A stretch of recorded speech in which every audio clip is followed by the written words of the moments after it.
Salam, j'espère que vous allez bien. Nous allons commencer la séance d'aujourd'hui.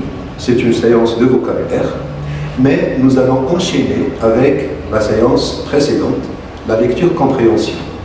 Et qu'est-ce que nous allons faire? Nous allons commencer par la correction de la situation de l'activité de mobilisation que je vous ai donnée.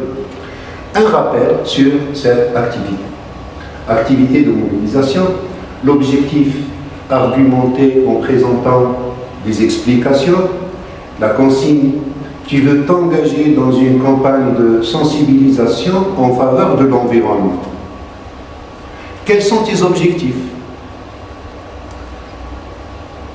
Produis 2 phrases, voilà la tâche, produis 2 phrases en choisissant l'un des thèmes suivants. Vous avez 4 thèmes, le reboisement, l'utilisation de l'énergie solaire, l'emballage en plastique et le dernier, le gaspillage d'énergie. Je vous ai accordé le temps, bien sûr, de prendre cette activité sur vos cahiers. Certainement, vous avez fait cette activité et maintenant, nous allons proposer une solution possible, c'est-à-dire que les phrases que vous avez produites, elles sont bien, je pense qu'elles sont bien.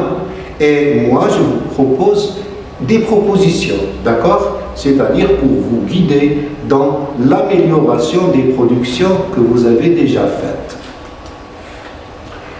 Pour le thème 1, le reboisement. Vous voyez, avec chaque thème, il y a une image pour plus de compréhension. J'ai utilisé l'expression du but que nous avons étudié en compréhension de l'écrit. Pour le thème 1, le reboisement. Pour stopper l'avancée du désert, je propose l'une des solutions possibles. Le reboisement. En effet, planter des arbres permet de préserver les écosystèmes. Et remarquez bien que j'ai utilisé ici le but pour expliquer. J'ai utilisé aussi en effet pour expliquer. Et j'ai utilisé le thème reboisement qui a une relation avec le thème général du projet, l'environnement. Pour le deuxième thème, l'énergie solaire. Il y a l'image qui représente des panneaux photovoltaïques, des panneaux solaires. Et j'ai commencé par l'expression de la pensée. Vous avez fait ça dans le projet 2. Je pense qu'il est temps de passer à l'utilisation de l'énergie solaire. Contrairement aux énergies polluantes, pétrole, gaz, charbon, l'énergie solaire est propre et n'endommage pas l'environnement. C'est l'explication. 3. L'emballage en plastique.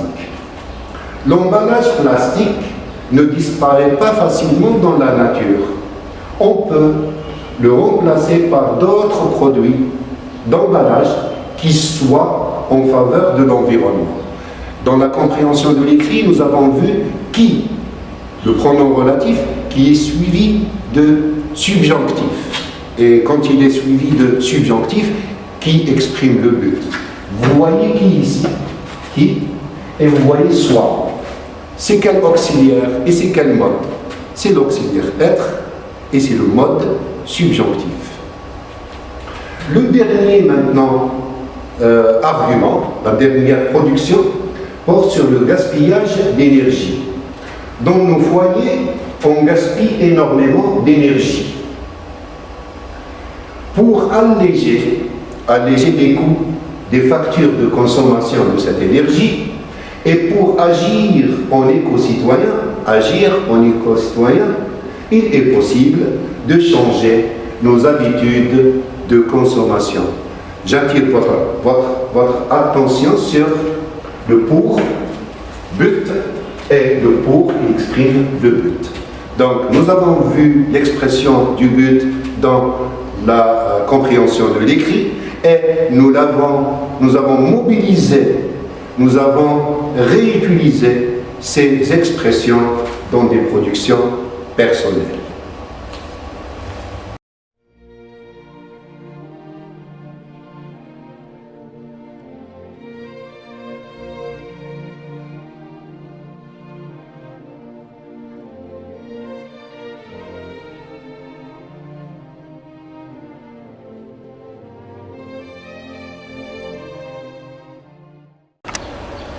Après avoir corrigé l'activité de mobilisation et établi un bon enchaînement avec la compréhension de l'écrit, aujourd'hui et dans cette séance, nous allons voir une séance de vocabulaire. Nous allons travailler sur un texte qui se trouve à la page 110. Donc ouvrez vos livres à la page 110. Nous allons travailler sur le support espèces animales en danger. J'attire votre attention sur animal. Nous allons parler d'animaux et qui sont menacés, qui sont en danger. Et nous avons les objectifs suivants. Nous allons d'abord identifier le champ lexical de la faune et nous allons le relever dans des tableaux et dans des schémas. Voilà le texte que vous avez sur la page 110. Nous allons faire une lecture ensemble, bien sûr le crayon à la main, et j'attire votre attention avant la lecture sur les mots qui sont soulignés. Je commence la lecture. Le rapport Planète Vivante Canada, récemment dévoilé par le Fonds mondial pour la nature, lance un signal d'alarme. Ce signal d'alarme, il est expliqué dans la phrase suivante. Il révèle que différentes espèces animales ont subi un déclin moyen de 83% depuis 1970. Ensemble, individus, communautés, industries, gouvernements, nous devrons collaborer pour corriger cela. Impliquez-vous en surveillant la qualité de l'eau et des espèces aquatiques, de la restauration des habitats et même la protection des sites de nidification et de reproduction des tortues, poissons, oiseaux, papillons et abeilles. D'après World Wide Foundation Canada du 18 septembre 2017, blog.wwf.ca.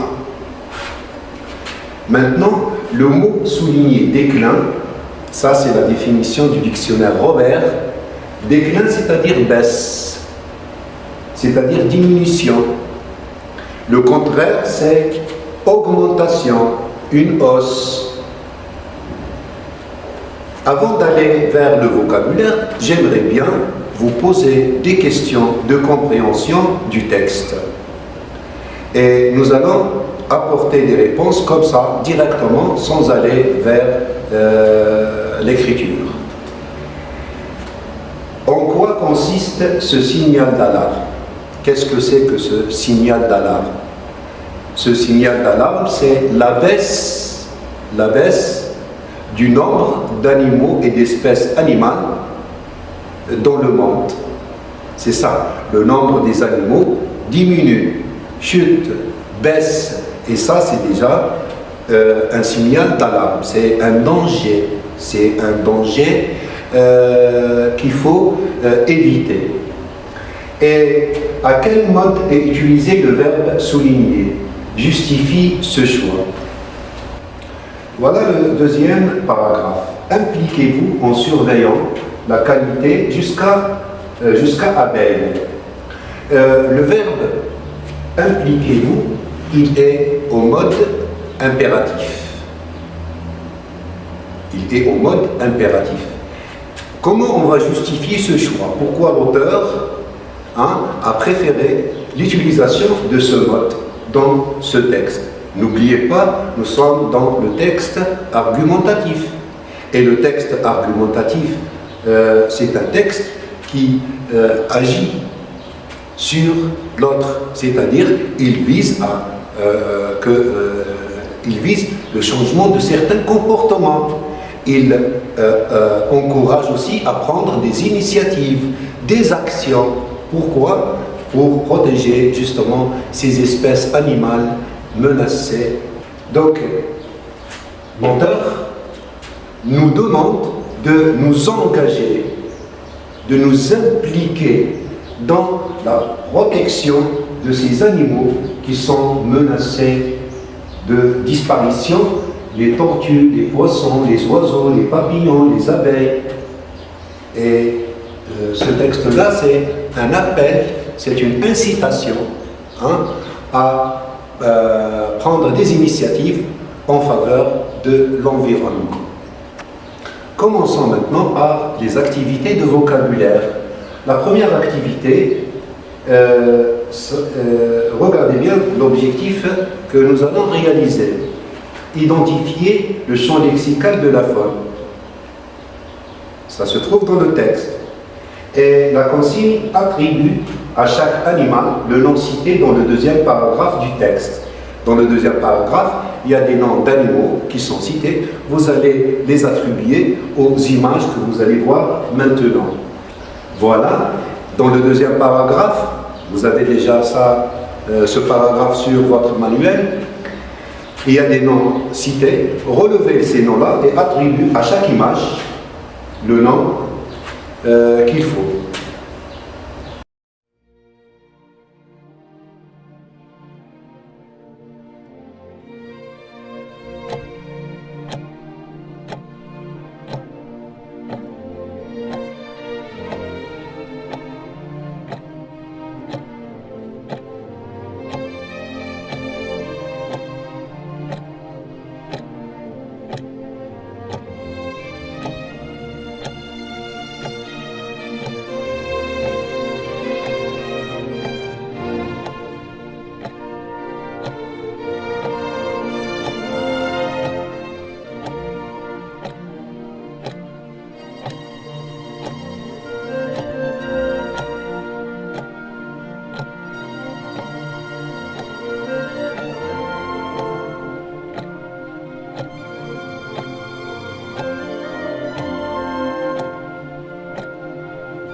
Voilà les réponses que vous avez trouvées.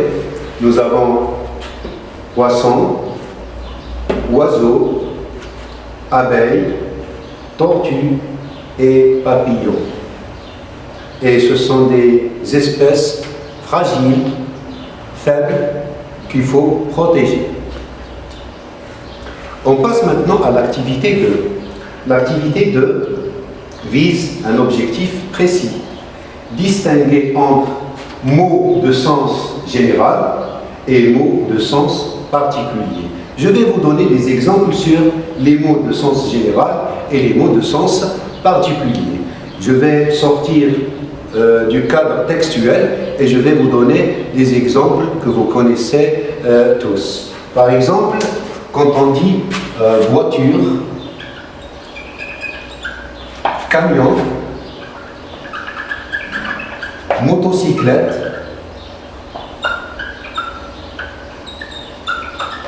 voilà, voiture, camion, motocyclette. Le mot qui pourrait englober tous ces objets-là, c'est véhicule. Véhicule. Ça, c'est un nom de sens général. Et voiture, camion, motocyclette, c'est des noms, ou bien des mots de sens particulier. Particulier. Quand on dit véhicule, nous sommes dans le général, véhicule, mais il s'agit de quoi exactement? Il pourrait s'agir il pourrait s'agir d'une voiture, d'un camion ou bien d'une motocyclette. Je vous donne un autre exemple.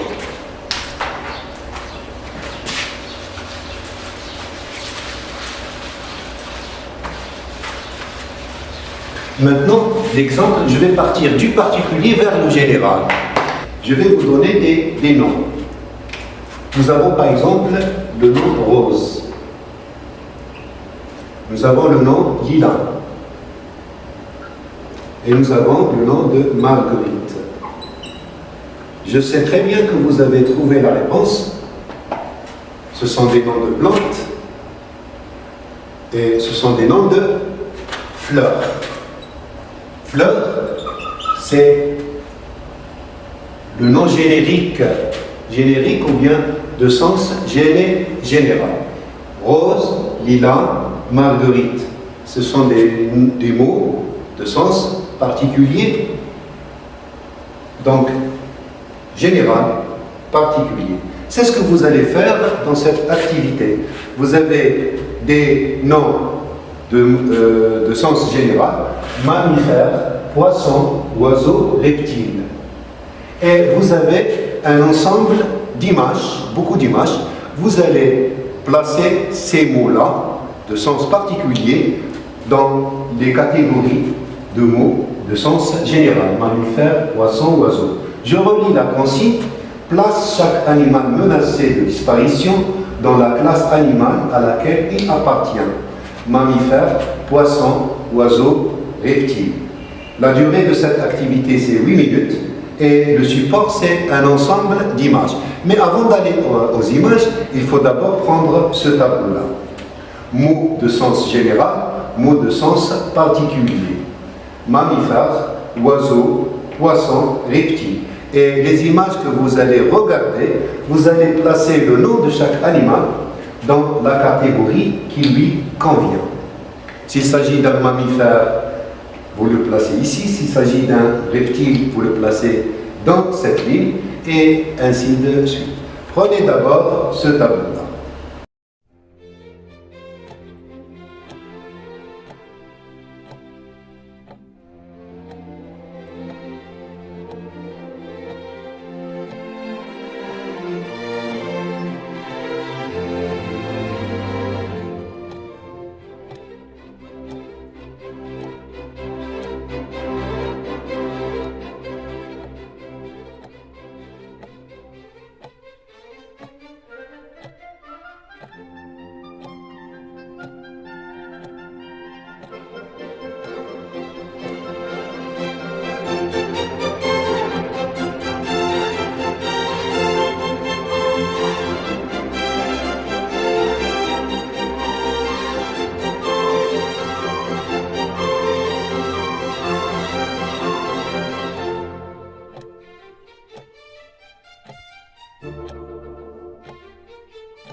Vous pouvez dire aussi que nom générique, général ou bien générique.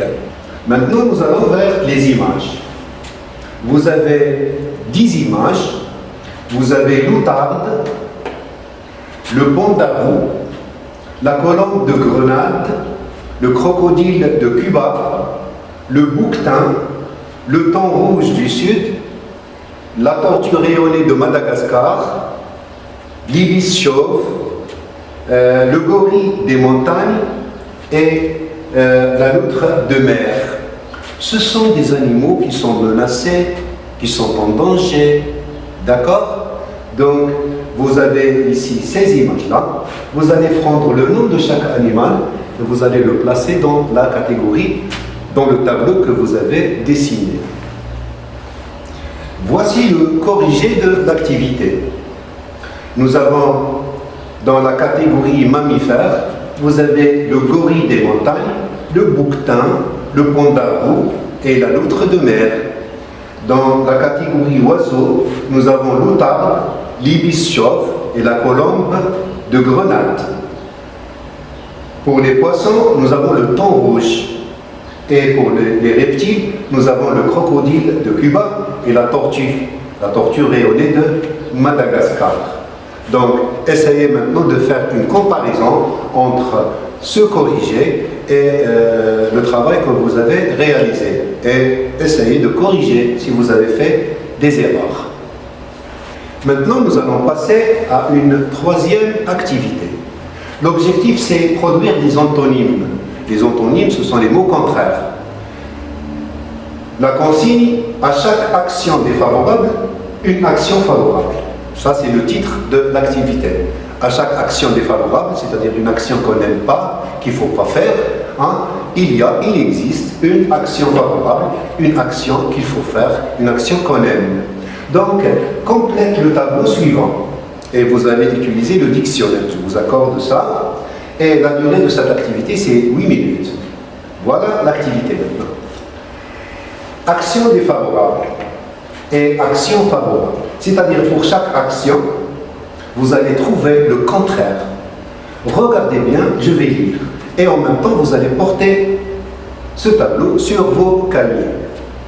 Abattre les arbres. Pour protéger la nature, l'environnement, est-ce bien? Non, c'est pas bien. Il faut quelque chose de bien qui soit en faveur pour l'environnement.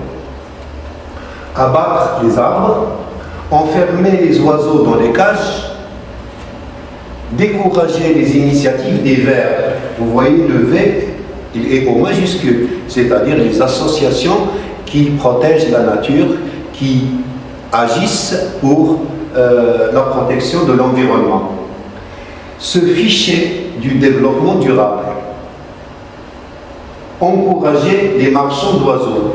Vous savez, il existe un commerce, le commerce d'oiseaux, les marchands d'oiseaux. Donc, encourager les marchands d'oiseaux. Est-ce bien? Bien sûr que non. Gaspiller le papier. Ignorer les fonctions des animaux dans l'équilibre naturel.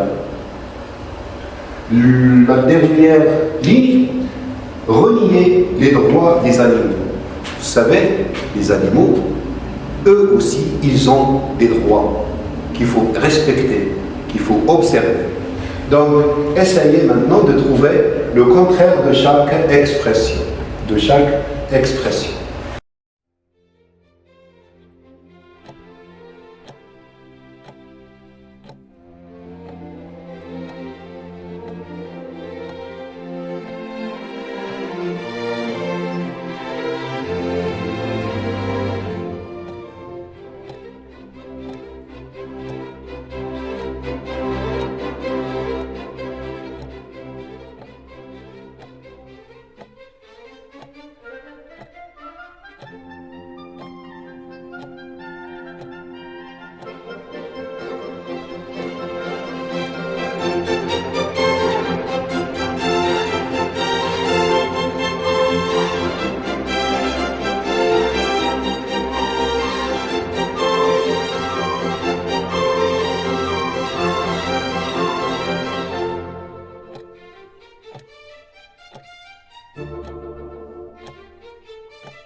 La connexion de cette activité est affichée.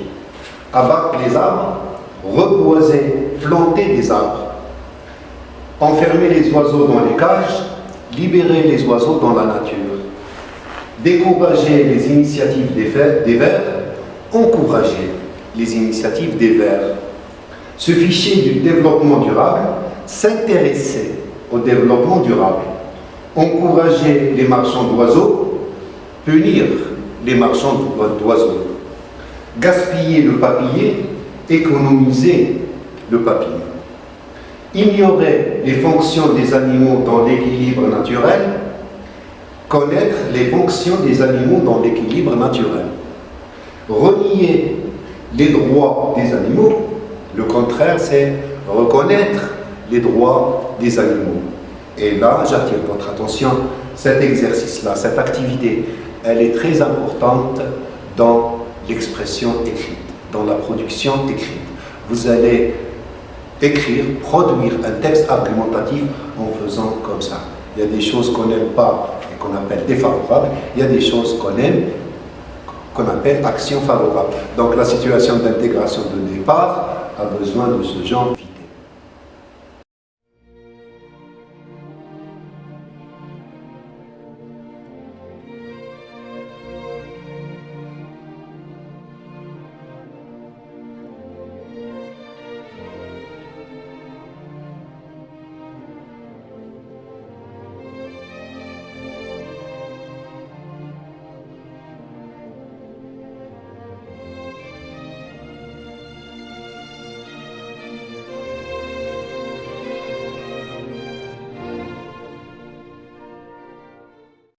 L'activité d'orthographe, c'est une promesse que je vous ai donnée. L'orthographe n'est pas présentée sous forme d'une séance indépendante. C'est des activités, à chaque fois que je présente un cours, on fait une activité d'orthographe. Et nous sommes toujours dans l'accord du participe passé. L'objectif, c'est accorder correctement le participe passé. La consigne souligne les participes passés utilisés dans le premier paragraphe du texte. Le premier, c'est tout. Que remarques-tu? Donc, quand tu auras lu, quand tu soulignes les participes passés, tu vas écrire tes remarques. Qu'est-ce que tu vas remarquer? Le support, c'est le premier paragraphe du texte et la durée, c'est 5 minutes. Nous allons vers ce paragraphe-là. Voilà. Le rapport Planète Vivante Canada, récemment dévoilé par le Fonds mondial pour la nature, lance un signal d'alarme. Il révèle que différentes espèces animales ont subi un déclin moyen jusqu'à la fin du texte. Donc, est-ce que vous avez trouvé? Je vous accorde encore quelques secondes pour souligner les participes passés, les deux participes passés qui existent dans ce paragraphe.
Certainement, vous avez souligné le participe passé dévoilé et le participe passé subi. Donc, il existe deux participes passés dans ce paragraphe-là. Donc, il y a deux participes. Maintenant, dévoilé, le participe passé dévoilé, ce sont les remarques. Ce participe passé est utilisé seul, sans auxiliaire. Il n'y a ni avoir ni être. Donc, il s'accorde. La règle dit, quand le participe passé est employé seul, il s'accorde. Et il fonctionne comme un adjectif qualificatif. Deuxième remarque, subi. Ce participe passé est utilisé avec l'auxiliaire avoir, on. L'auxiliaire avoir. Le complément d'objet direct est placé après le verbe. On subit quoi? Un déclin jusqu'à la fin. Ça, c'est le complément d'objet direct. Il est placé après le verbe. Donc, il n'y a pas d'accord. Il ne s'accorde pas.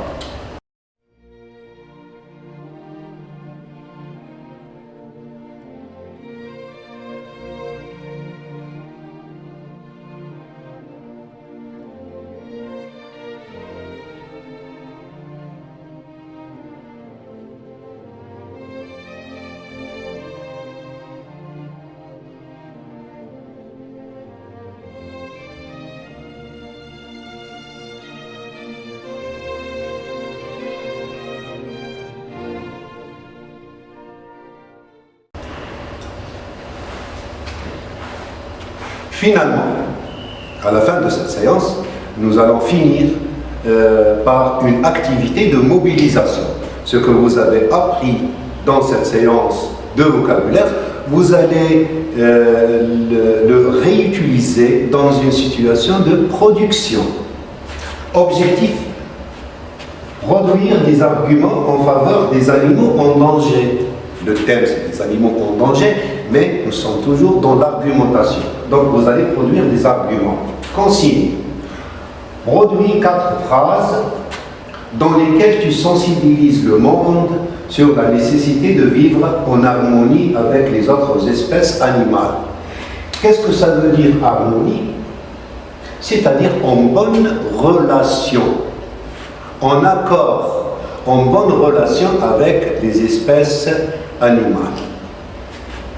On vous accorde le temps, bien sûr, de recopier cette activité sur vos cahiers, parce que dans la séance prochaine, qui va porter sur la grammaire, nous allons commencer par la correction de cette activité.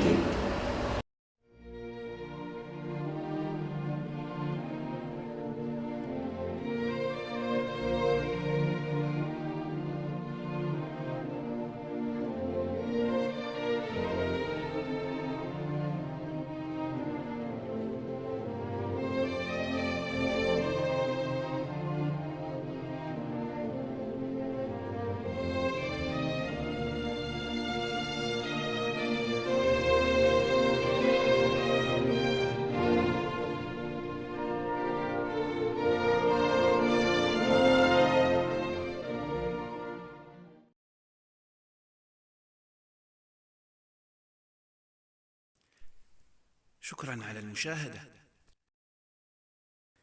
لا تنسوا الاشتراك في القناة، الضغط على الجرس، الإعجاب بالفيديو.